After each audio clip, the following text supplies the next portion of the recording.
21st century is about visuality. Everything needs to be beautiful. Meanwhile, we forget that architecture and building environment is affecting us also through other senses. We as human beings, we spend 90% of our time in the enclosed environment. By 40, we spend 36 years indoors. So we need to make sure that people feel happy, people feel healthy, because happy and healthy people are the good employees of our clients.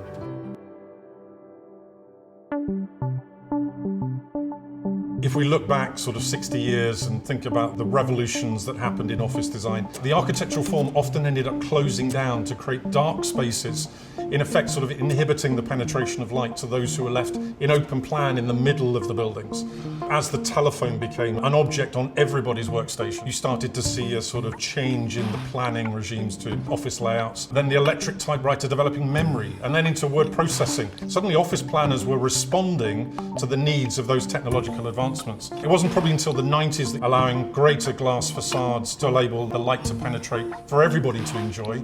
Of course, then in 2000 and into 2010, the advancement of the tablet computer really has enabled us to open up the design of workplaces. So well-being in the workplace is really about an organisation understanding well-being in its widest sense. So fundamentally falls into two very simple baskets: the environmental aspects, the space that the employee finds themselves in, and then probably the social connection that come out of just being around each other. So people-centric offices fundamentally focus on the employee first and then allow everything almost like a sort of stone in a pond to ripple outwards from there. You have that sort of sense of the employee being in charge of their use of the space, rather than the organisation imposing a blueprint of how it expects space to be used. In modern era, the employees are the greatest assets of any company, and hence providing an environment that caters for well-being, comfort is absolutely critical to any workforce of any service company. When we are designing a new building now, we need to think of what will the requirements be 5 to 10 years from now. You incorporate data scientists, you incorporate behavioral psychologists to focus on the new trends, so that when we come to deliver it, it's the top of the market with all the features and functions that will be needed 5 to 10 years ahead. We try to understand what will be the needs of our future users. We look at what's happening around the plot. We see what's missing. We're looking for something that we can build upon. Good design is not only about the visual part, it's making sure that the space enhances the well-being of the users. We want to make sure that they will be well, which is healthy body, healthy mind, that they will be efficient, that they will be inspired, which means the space will boost their innovativeness and collaboration, and that they will be responsible, which is sustainable and socially responsible design.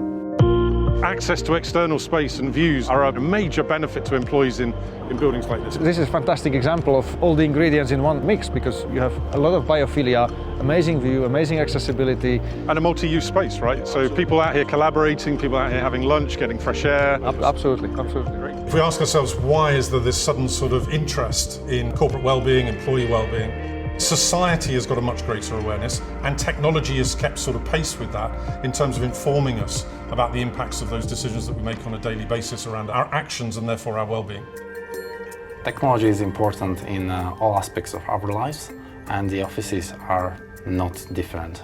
At Irodai, we designed a lot of smart technologies which are helping well-being in the offices for the users.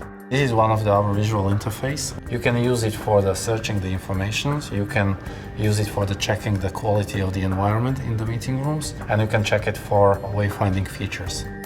Smart technologies goes beyond just the changing the light and the temperature, but you might have the insights about how the meeting rooms are populated, what are the interactions among the people. You know precisely where the people are and how they are using the space, which is allowing you to come up with the optimizations and the potential changes in the design.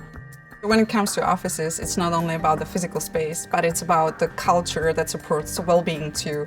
So, for example, the services are e-bikes, concierge, yoga. My favorite personally is street food though. Can I please get one of those halloumi burgers and sweet potato fries? Thank you. We want to take care of the people, because people is the future. Every single person deserves not only healthy space, but also a space that will reduce their stress and boost their productivity at the same time. I love this space for like feeling almost like a place where you could hang out. It's a workspace, but still you feel really relaxed. So thanks to the positive experience I'm having here, I'm energized, I'm happy, and I'm good to go. So that's what I appreciate the most. Organisations who respect their employees build environments that enable the employee to profit, to be the best possible version of themselves that they can be. So if you can create that sort of virtuous circle, then you've got happy employees working inside a happy organisation, and in theory, therefore, happy customers externally.